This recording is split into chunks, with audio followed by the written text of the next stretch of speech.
We have been in meetings the last couple of days, and the Director General has kindly been with us the past couple of days to make sure that multilateral trading system stays alive and robust in the years to come. APEC represents a very big part of the global economy, around 60%, and also from a trade standpoint, it represents about 45% of the global trade.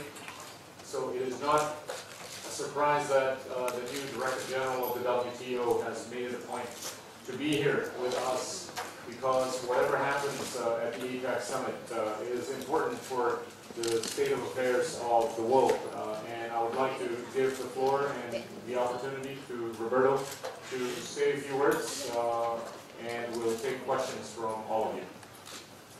Very few words, because Mr. Gita has just said pretty much what I was planning to say, which is being here is no surprise.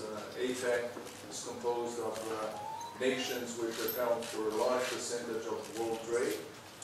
They are very important traders, free traders, most of them, all of them. I believe that they have always been supporting the multilateral trading system very actively, and now we are in need of support as much as ever. So we hope that with my coming here, I would have given the message to ministers of APEC of where we are and how importantly we need the engagement from capitals and from the ministers themselves. We are making progress in Geneva. I think there is a new environment there. I see negotiations, delegations are engaging, the ambassadors are doing their best. We're making progress, but not fast enough. We need to be quicker, and we need ministers to engage. Many of the issues that remain open in Geneva, they are mostly political issues. They're issues that the ambassadors in Geneva cannot always handle. So it is important that capitals engage and make those decisions and make them quickly. We have just 2 months between now and the ministerial conference here again in Bali, and we have to use that time productively. So thank you very much for being here. I'll take a few questions. Okay, move on. We'll start with questions. Silakan. Okay. Nama dari mana?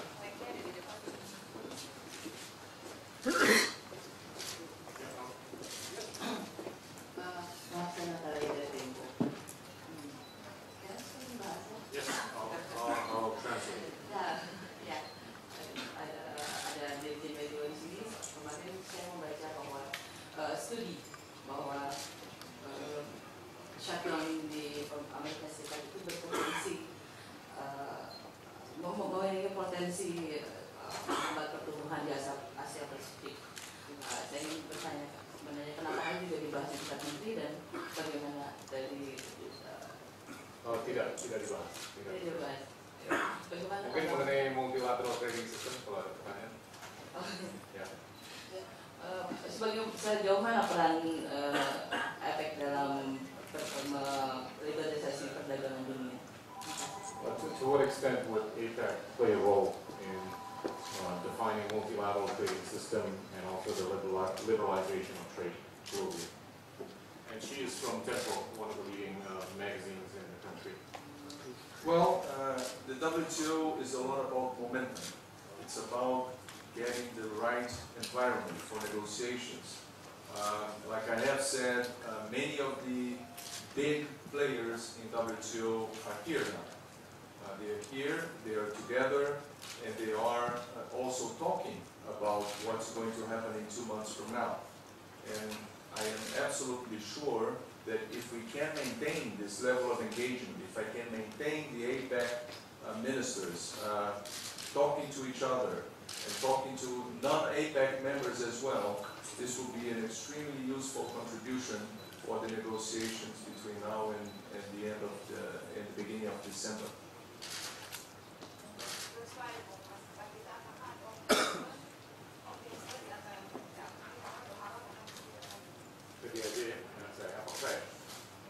Okay. The question is whether or not there is optimism among the trade ministers of APEC with respect to the completion of the Doha round. Let me answer in bahasa dan I'll let you. Kalau kami dalam 2 hari terakhir ini, tentunya dengan kehadiran beliau, tingkat optimismenya meningkat, ya. Karena walaupun isu yang terkait dengan trade facilitation ataupun paket pertanian yang selama ini sangat pelik ya, antara negara maju dan juga negara-negara berkembang dan juga negara-negara yang miskin atau tidak berkembang. Menurut kami ini kalau ada kesepakatan di APEC, dan tentunya kita sepakat ya bahwa kita akan melakukan apapun yang harus dilakukan, termasuk menunjukkan fleksibilitas, termasuk untuk meminta senior officials kita untuk bekerja keras antara sekarang sampai Desember untuk membantu beliau untuk menyelesaikan negosiasinya, karena ditekankan oleh beliau bahwa ini di bulan Desember mendatang ini tidak akan ada lagi negosiasi. Jadi negosiasinya sudah harus selesai. Nah, di kalangan 21 negara kemarin dan hari ini kesepakatannya banyak sekali mengenai sikap kita untuk trade facilitation dan paket pertanian dan juga untuk least developed countries. Bahkan ada beberapa negara yang sudah mengeluarkan undang-undang ataupun peraturan yang mendukung paket yang dibutuhkan untuk menggolkan paket least developed countries. Tentunya Pak Dirjen WTO juga menyampaikan ini PR-nya cukup banyak, tapi beliau merekomendasikan beberapa kerangka untuk mendapatkan solusi yang menurut saya bukan tidak mungkin dilakukan dalam 1-2 bulan ke depan. I forgot the question. The question is whether or not there's optimism amongst us at the APEC ministerial level, the trade ministerial level, and whether or not you're optimistic about being able to come up with a package in December, or even to the extent of completing the Doha development. Well, I think I'm very positive. Like I have said to the ministers in the room, what we have before us on the table is doable. I have absolutely no doubt in my mind that we can reach this. We are clearly within reach. Now, negotiations at the multilateral level are always very difficult, and we are just witnessing the difficulties of getting agreement among 159 countries on issues which are not irrelevant. Many people say this is Doha Light, this is a small package, but it's a very significant package. We're talking about the trade facilitation agreement that, if done properly, could reduce costs and improve businesses across the globe. And apparently, according to estimates of economists, with savings which would range from the several $100 billion up to $1 trillion or more. So we're talking about very significant results. We're not talking about small, irrelevant agreements. And it's difficult to craft these agreements because precisely their significance, because of their significance, it also raises concerns in some areas. Members have sometimes difficulty to accept what is on the table. But at the end of the day, I think that we don't have anything on the table that is a real impossibility. I think what we have on the table is perfectly within reach. And if the members of the WTO, with the help of APEC members, realize what is at stake, they will show the flexibility that is necessary to conclude the round. So I'm positive because of that. As for the Doha round, I think that we all know we cannot do it between now and Bali. It's a large package, it's a very complex negotiation. But I am absolutely sure that if we do have a positive outcome in Bali in December, we are going to open up so many different opportunities for the WTO, for the multilateral trading system, that it's difficult to enumerate. Clearly, these opportunities will include making advances with the Doha round. But not only that, maybe areas outside the Doha round can also be advanced. So Bali is a first step only. It's not the end of the road, but it is a very important first step. We're going to have the last question from Mr. Sari, Sari dari Bisnis Indonesia. sama-sama aja Mbak Gita. Jakarta Post and Business, these are the top newspapers. Mengenai perbedaan fasilitasi perdagangan antara negara maju dan negara berkembang. Negara berkembang kan inginnya ini fasilitasi perdagangan itu jadi otonomi setiap negara, Pak. Ya, sedangkan negara maju inginnya itu diatur secara mengikat yang kalau misalkan ada pelanggaran atau penyimpangan itu bisa dibawa ke dispute ya. Jadi sikap WTO bagaimana? Lebih condong kemana? Terima kasih. There's a difference of views in the context of trade facilitations between the developed countries and the developing countries.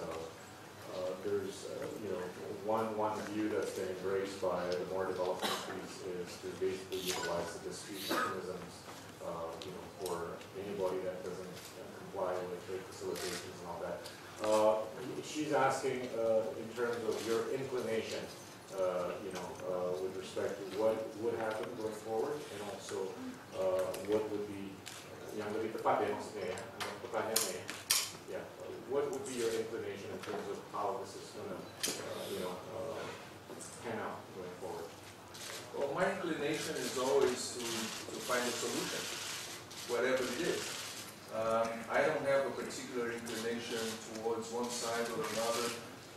I believe that both sides have legitimate concerns. It's not about how can I say this? It's not about a misunderstanding or a difference of views on whether or not trade facilitation is good. I don't think there is any doubt in anybody's mind in the WTO that trade facilitation is a desirable outcome. It is mostly about the staging of the implementation. What happens for developing countries who are not in a position to take up those commitments immediately? What happens to developing countries, including the least developed countries, which need technical assistance to be in a position to implement those provisions? So the discussion is not about whether or not we should do it. It's how we do it. And in how I can help. That's what I hope I can do. It is find a way of giving comfort both to the developed and developing, and this is not a strictly developing issue. I don't see it that way. But I think the idea is how can we ensure that we find comfort so that there are provisions which mandate the facilitation of trade, which result in the facilitation of trade, but also give countries, developing countries and the least developed countries, the opportunity to put those commitments in place progressively and with technical assistance when necessary. Okay, the last one from Jakarta Post. India from Jakarta Post. Mr. Azevedo, India has been firm in its stance that it will not change, it will not agree on trade facilitation agreement conclusion without the changes it has suggested. And it also said that the draft on the trade facilitation proposal has substantial cost implications for developing countries. How would you respond to this issue? Well, what I see is that that delegation, together with every other delegation, have been engaged constructively in Geneva, and they have been trying to find solutions. Like every delegation of the 159 countries which are in Geneva, each one has a preference, each one has a desired approach for each particular issue. That delegation prefers certain things which other delegations prefer otherwise. That's normal, that's part of negotiations. I don't see that as anything particularly different in that situation and as compared to any other negotiation that we conduct in Geneva. Okay, thank you.